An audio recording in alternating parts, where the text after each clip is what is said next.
Welcome to the Colors Delight for Life. It's about life, where we share our experience, strength, and hope to help others so they have a better understanding. Thank you. So my name's Philip. I'm 57. I am a dad of two. And I've known my wife since I was 17. In terms of my sort of brief history and things that I've overcome, my mother passed away when I was about 12. Got brought up by my grandparents. I then moved for college reasons, did business studies, became a management accountant, and worked in finance for about 15 years. I then worked in recruitment for about 13 years, and then had a major burnout, which led me to become a stay-at-home dad for about 7 years. And then last year I retrained as a coach, and I now coach people who have been through burnout. Okay. Yeah. Just to let you know, I'll be 56 next week, so we're both in the same age bracket. So you've worn better than me. Yeah. So, we've been around a while. So, when you go back to your childhood and say like before the age of 10, what do you remember about the challenges you dealt with and the things you had to overcome? And then we'll take it in 10 years in stints. So I guess probably two or three main things that I kind of overcome as a child. One was that my father was in the Merchant Navy. So from my earliest memories, sorry, it's our dog there. I got a doggy too. She's outside sunning herself. She decides she's going to come and sit on the back of the sofa. Part of the podcast. Yeah, she ends up watching TV with us in here. Yeah, my dad worked abroad ever since before I was born. So he was away kind of 3, 4, 5 months at a time. So there was myself, my brother, who's about 3 years younger than me, and my mum. So I was always the kind of the man of the house, even from a little age.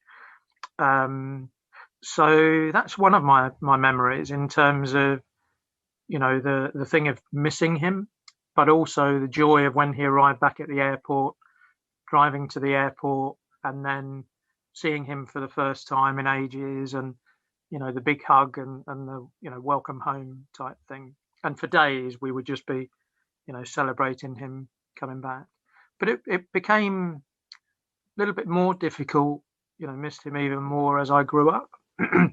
So as I grew and went to secondary school, and when all the other kids had their dad around, I found that quite difficult.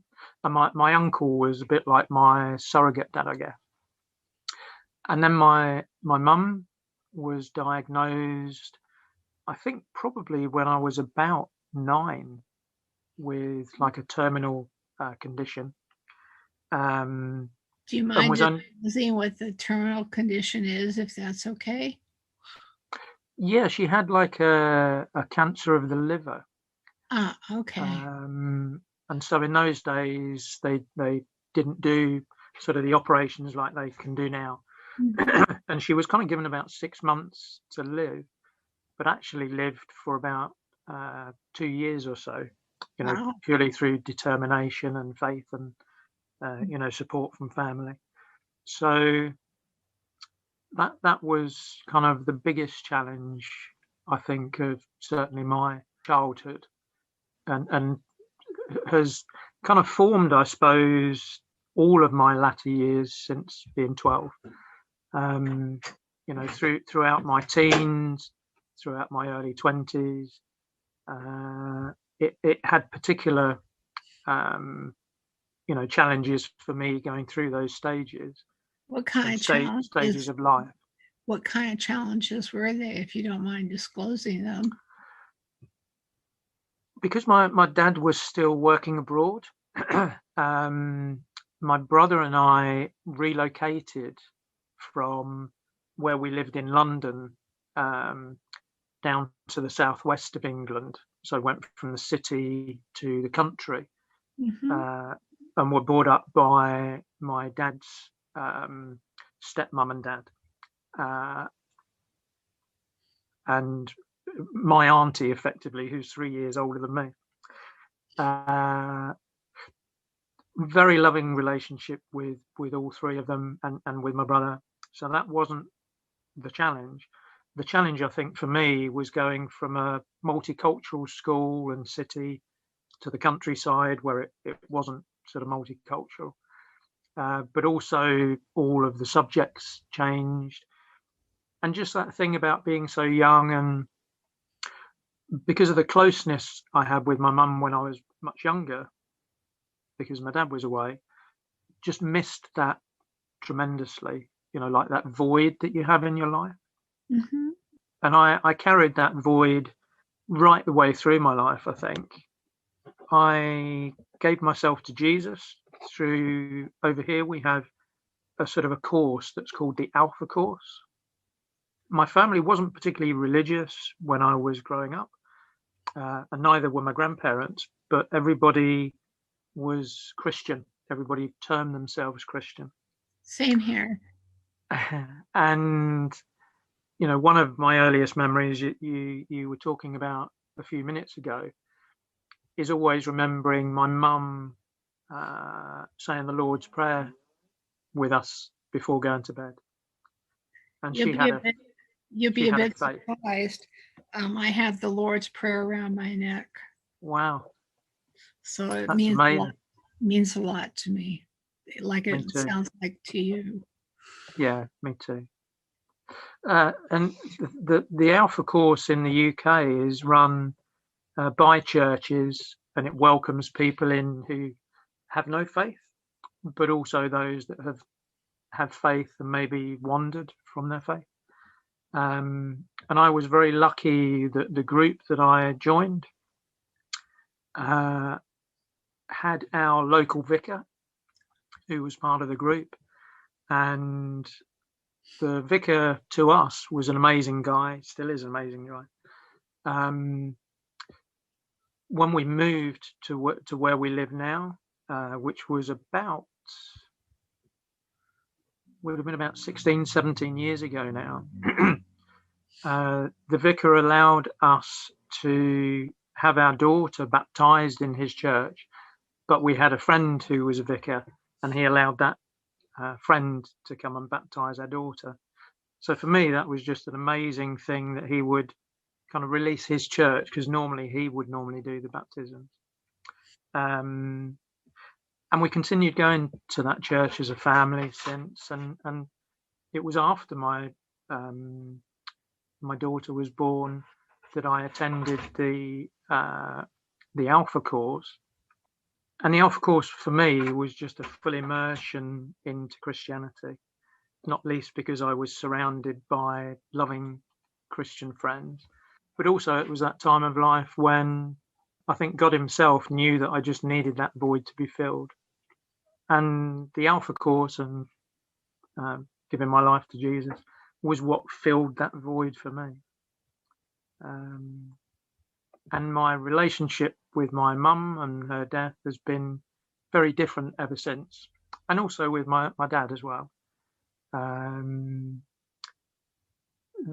My relationship with my dad has been a little bit of a roller coaster when I was younger. You asked me about the challenges, and probably alongside the death of our mum was that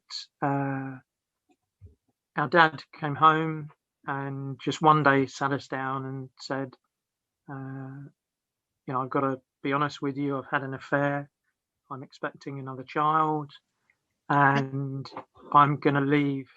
Really? That must have been a shocker for you.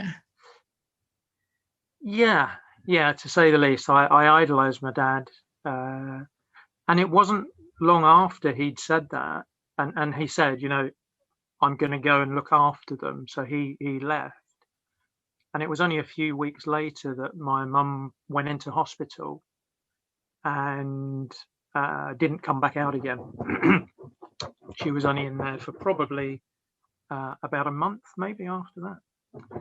And as a consequence, sorry, our dog's Okay. trying Yes. to dig a hole in the settee here. Yeah, the upshot was that I kind of blamed my dad for my mum's death, because at that age, that's all I could see, that's all I could feel, and that sort of set the scene pretty much for the whole of my teenage period, my early 20s, of my relationship with my dad, of being very estranged, and having blamed him, I became, I suppose, a little bit insular, maybe I would say, very much into my own head, very protective of not being hurt in any way, shape, or form, mentally, that is. And I sort of pushed away relationships. I'd made a stupid promise to myself that I wasn't going to get married, I wasn't going to have children. I never wanted to put, other human beings through what I'd been through.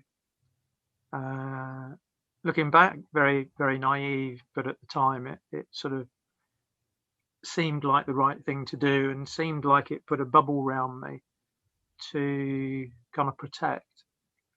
And then later on, and particularly with the Alpha course, it was really the Alpha course that led me to forgive my dad, and also forgive myself, because I carried a lot of guilt around with me that I had contributed towards problems, as people do. You go through that kind of grieving process, of sort of disbelief, anger, and when you get to acceptance, that's when you can kind of move on and look forward. Very much so. Very, very much. That's how my sort of decades had kind of gone. The early childhood of disbelief, the teenage years of just anger, and then later coming through to acceptance.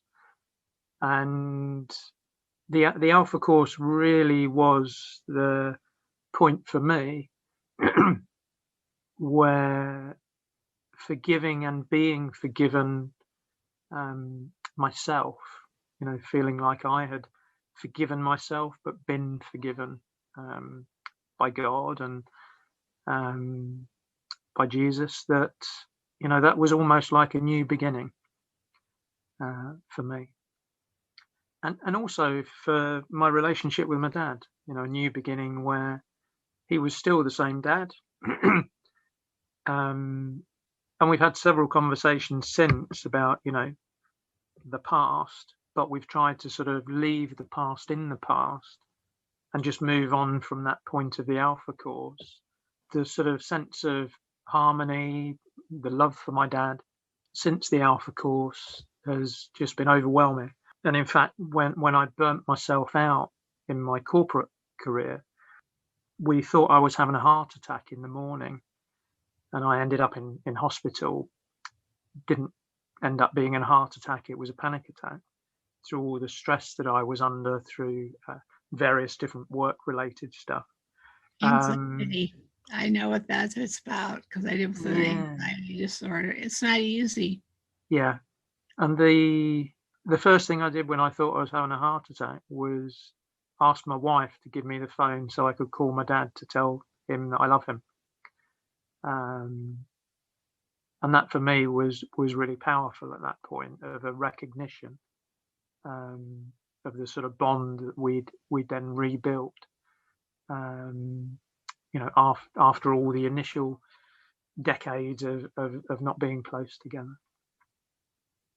Yeah, and since that point, we've sort of been members of the church family. We have ongoing friendship groups around church. The parents of some of the kids we knew at church have become like surrogate parents to our children, and their children are like surrogate brothers and sisters. We have no family, blood family, biological family around where we live, but very much our church family are our family. And the village we live here is somewhere where we're very lucky to have arrived and been accepted for who we are. And it's just a place where we feel kind of God had brought us. There was a reason why we moved here. We didn't know at the time. And my burnout was just supported by all of our church family. And without their support, I'm not sure I would have got through that. I've never experienced it in my life, but the depression that came after that just took me so low that for about 6 months, I just didn't want to be here. And it was faith, the support of my wife, my children, our church family, my family that got me through and got me back on that recovery slope. But I know that had we been somewhere else instead of where we are with our church family around us, I know that things would probably have been very different. So I feel very grateful that in his wisdom in advance of my burnout, God placed us in exactly the place where we needed to be. Years and years in advance of that happening. For where you're at today with your coaching, if you'd like to describe your type of coaching and let people know about it, this would be your opportunity to do that. So go ahead. Okay. So the majority of what I'm doing now is trying to utilize the challenges that I had through my burnout in a positive way. And when I started coaching, I started looking at the background that I had and the skills that I'd had from my career, a lot of which was around management, accounting and planning and businesses. So I started coaching people who were starting businesses,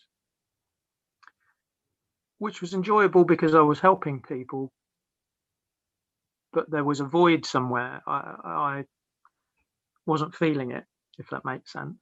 Mm-hmm. And so I prayed a lot, I thought a lot, and eventually decided to use my burnout experience in that positive way. I kind of felt like I was being called to use that experience for other people's help. And so now I coach people who are either heading towards burnout or who have recovered but can't yet see a future for themselves. And so it's trying to avoid burnout for some people, a lot of which is around their career. So my recruitment experience comes in useful there, talking to them about their character, their personality, their beliefs, their values, and whether that matches up with their career and the organizations they work for. Because when those two don't marry up, you get a great internal conflict.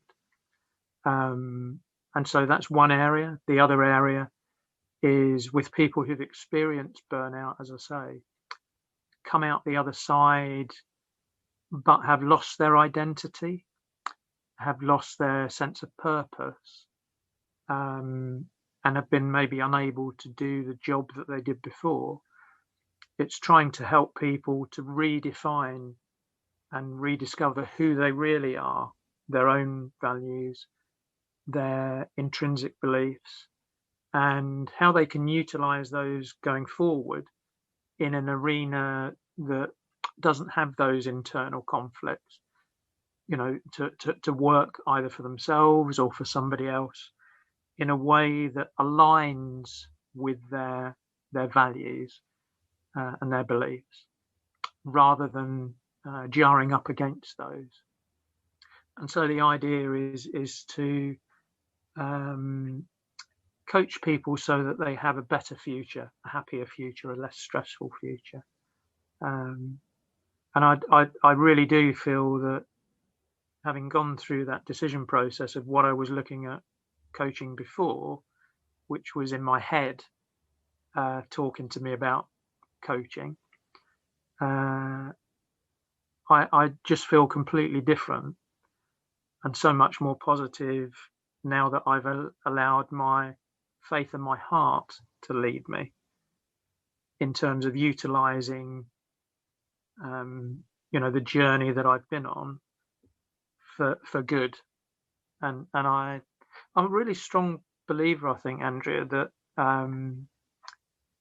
everybody has that opportunity of using things that have happened in their past Mm-hmm. that have hurt them in some way, have challenged them in some way, even really, really, mortally, so intrinsically, that with God's help, with faith, you can turn that around and use it in a really positive way. It's kind of like you can take all the bad things in your life and flip them on their head. Exactly. Yeah. Yeah. That's a really good description, actually. It's kind of that black and white thing, isn't it? It's that, it's either this or it's that. It's either negative or it's positive. And sometimes it can take a long journey to go from the negative to the positive. But I think we all grow through that journey as well. And I think God has a way of holding our hand through that journey. And even though we don't realize it at the time, we have milestones, we have obstacles and things that happen along the way that are teaching us things. And it's when God is ready to reveal those things to us and what they actually mean that it can become so powerful. And at that point, that's when you can. It's almost like the curtain gets pulled away, and it's like a reveal, and things suddenly make sense. That's my personal experience, and also the experience of lots of colleagues and friends who are Christians and very strong believers. And we talk about their journey, we talk about the challenges they've faced and how they've been helped to overcome those challenges, and some have been very traumatic. A huge number of them have been traumatic, but they, again, with God's help, has been able to utilize those for the benefit of others.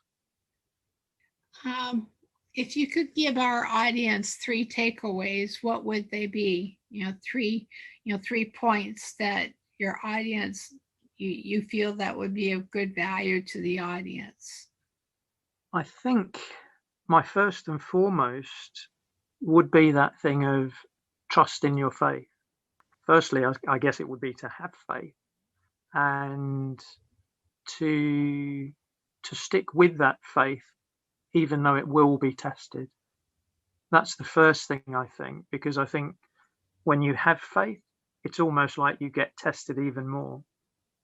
The second thing, I think, would be about the journey that we all have, the journey of life that we have, and sometimes the journey towards some of those challenges, and when we are kind of coming out the other side of those challenges, trust the journey, that it will pass.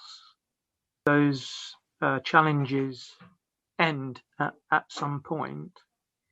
I like to have a saying and that everything in life is temporary. Yeah, very much so. Yeah.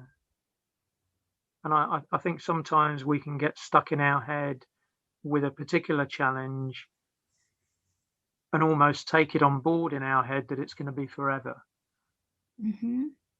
And if we take that mindset, I think we're the ones that make it that way. Mm-hmm. Whereas if we, as you rightly said, Andrea, know that it's temporary, it's not going to last forever, And that thing of, trusting the journey, that there's a reason behind the journey. So I think that would probably be my third thing.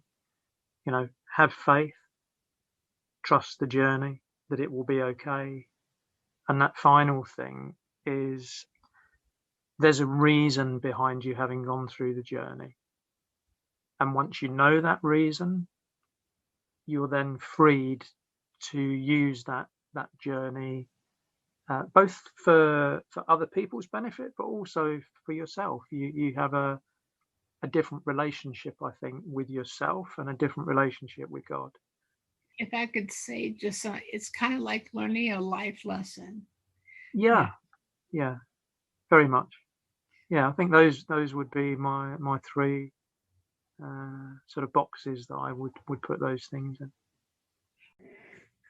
Thank you for coming to Claire's Delight for Life. It's about life. I hope you enjoyed our podcast as much as I did, and I hope you have a great day. I'd love to let you know about a new book coming out, and it's a great help for those who, and including you, to deal with life. It's called Overcoming Depression, Anxiety, PTSD, and Stress. Who couldn't use a book like this? And it's a great program. And the book and audio are going to be made available on Audible and Amazon. We also have we are on all the social platforms, YouTube, Twitter, LinkedIn, and Pinterest, and TikTok, and just about anything else you can think of. With all that being said, we also have some other wonderful books that you can get on Amazon and Audible, and on our website too, which is declaresdelightforlife.com. Again, that's declaresdelightforlife.com. And those books are Clutter to Declutter. And another one is 28 Days to Declutter Your Mind. The other one is Secrets to Declutter Your Mind Now. These were written with lots of love and experience, these books, to really help you on your journey in life, because I know, having gone through so much in my life, these are written from the heart to see that you too can succeed despite your situations. And I just want you guys to know that we do have a 180-day guarantee, that if any of these don't work for you, you can just email us or at support@declaresdelightforlife.com, and we will refund your money with no questions asked, because we believe that a no questions asked guarantee is the best way to have a great relationship with you. And with that said, you know what? I hope you enjoyed this episode of Declares Delight for Life. It's about life, sharing your experience, strength, and hope.